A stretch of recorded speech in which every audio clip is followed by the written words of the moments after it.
형사완전정복 제2화 고소장 쓰다가 범죄자 된다.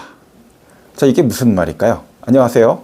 형사완전정복 진행자 법무법인 법승 형사전문변호사 이승우입니다.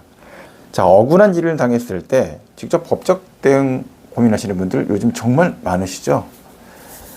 자, 이 과정에서 나도 모르게 좀 큰 실수를 저지르는 경우들이 생깁니다. 굉장히 중요한 부분인데, 자, 바로 내가 오히려 범죄자가 될 수 있는 함정, 개인정보보호법 위반 문제입니다. 자, 오늘은 이 문제에 대해서 질문 그리고 답변해드리는 형태로 한번 좀 파헤쳐 봐드리도록 하겠습니다. 자, 첫 번째 질문인데요. 자, 많은 분들이 고소장이나 소장 작성할 때 상대방 주민등록번호를 써야 되는지 이거 고민합니다. 이게 꼭 필요한가요?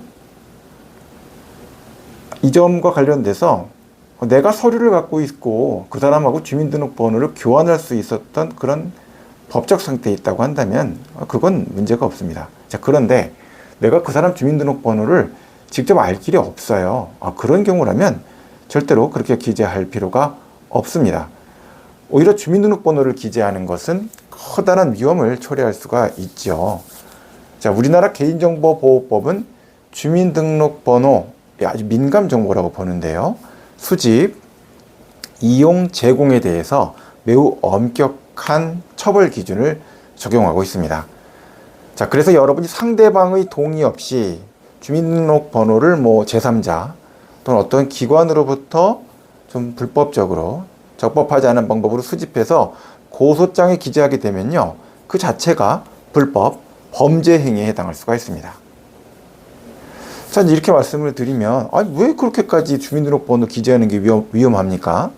옛날엔 다 했는데, 그 다음에 이거 관련돼서 인적사항 특정을 주민등록번호로 하는 게 당연한 거 아닌가요? 네, 과거에는 그렇게 봤죠. 자, 그런데 가장 큰 문제는 법이 바뀌어버리고, 사생활 보호와 관련된 문제, 이것이 굉장히 법적으로 많이 변화했다는 겁니다. 개인정보 유출로 간주하게 되었다는 거죠. 특히 형사고소 경우에 수사기관은 공권력을 이용해서 이 피고소인의 어떤 작은 정보만 갖고도 정확한 신원을 파악할 수가 있습니다. 휴대폰 번호 하나 정도 기록해 놓는다든지 충분하다는 거죠. 자, 아니면 직장을 기재해서 제출을 한다든지요. 근데 아무래도 휴대폰 번호가 좋습니다. 자, 그렇기 때문에 고소인이 직접 주민등록번호까지 기재할 필요가 전혀 없는 겁니다.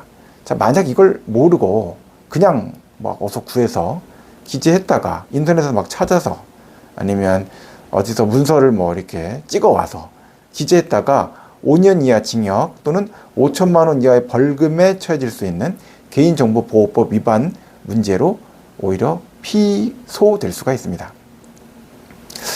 더 심각한 건요, 상대방이 여러분의 개인정보보호법 위반으로 역고소하는 경우가 아주 심심치 않게 생긴다는 겁니다. 자, 나 안 그래도 쟤 때문에 억울해 죽겠네 라고 생각해서 형사처벌을 하려고 고소했다가 순식간에 내가 오히려 5년 이하 징역, 5천만 원 이하 벌금에 이런 피의자, 피고소인 신분이 돼버리는 거죠. 자, 그러면 안전하게 이제 고소장이나 소장을 작성해야 되지 않겠습니까? 그렇죠? 자, 어떻게? 심플하게. 아주 간단합니다. 첫째, 필요 최소한의 정보만 기재해 주시면 됩니다. 이름이 뭐다? 명함이 있네요. 주소, 모를 수 있죠, 요새는요. 전화번호, 이메일 주소. 이메일 주소 보낼 때는 가능하면 이제 국내의 이메일, SNS 계정을 보내주시는 게 좋고요. 인스타그램이나 또는 해외 계정을 보내시면 찾기 어려운 부분들이 많이 있어요. 자, 필수 정보만 딱 기재하면 된다, 이런 겁니다. 쟤 누구지? 이름 정확히 모르는데 전화번호는 있어. 그거 쓰시면 된다는 거예요. 자, 주민등록번호는 절대로 먼저 기재하려고 하지 마세요. 물론 주민등록번호를 내가 부동산 임대차 계약을 서로 체결했다든지 하는 경우처럼 알게 될 수 있는 경우가 있겠죠.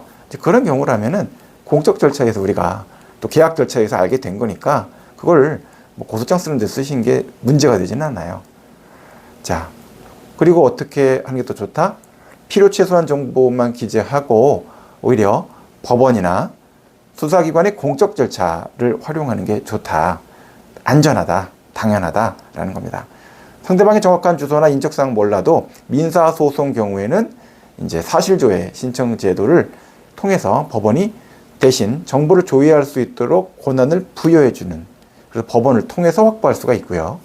형사고소 역시 여러분이 알고 있는 최대한의 정보만 기재하면 그 선안에서 수사기관이 알아서 정보를 찾아서 신원 확인을 합니다.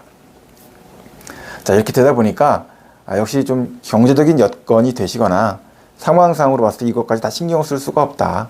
또는 피의자나 피고 또는 피고소인 대상 관련돼서 여러 가지 특정 절차를 법원이나 수사기관을 통해서 거쳐야 된다. 이렇게 되면은 이제 전문가의 도움을 좀 비용을 써서 받으시는 게 안전하겠죠.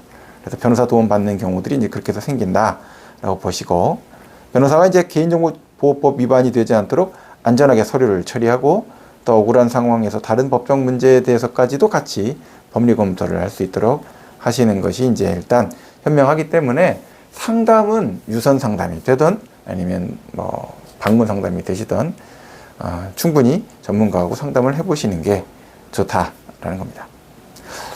자, 오늘 고소장, 소장 제출할 때 꼭 반드시 별표 100개 기억해야 되는 거, 뭐 주민등록번호 함부로 쓰지 마라. 개인정보보호법 위반 문제 생기면 골치 아프다. 억울함 해결을 하려다가 어떻게 된다? 내가 피의자 된다. 오늘 말씀드린 내용입니다. 자, 다음 시간에 좀 더 알차고 유익한 내용으로 찾아뵙도록 하겠습니다. 형사 완전 정복 진행자 법무법인 법승 형사 전문 변호사 이승우였습니다. 감사합니다. 좋은 하루 되십시오.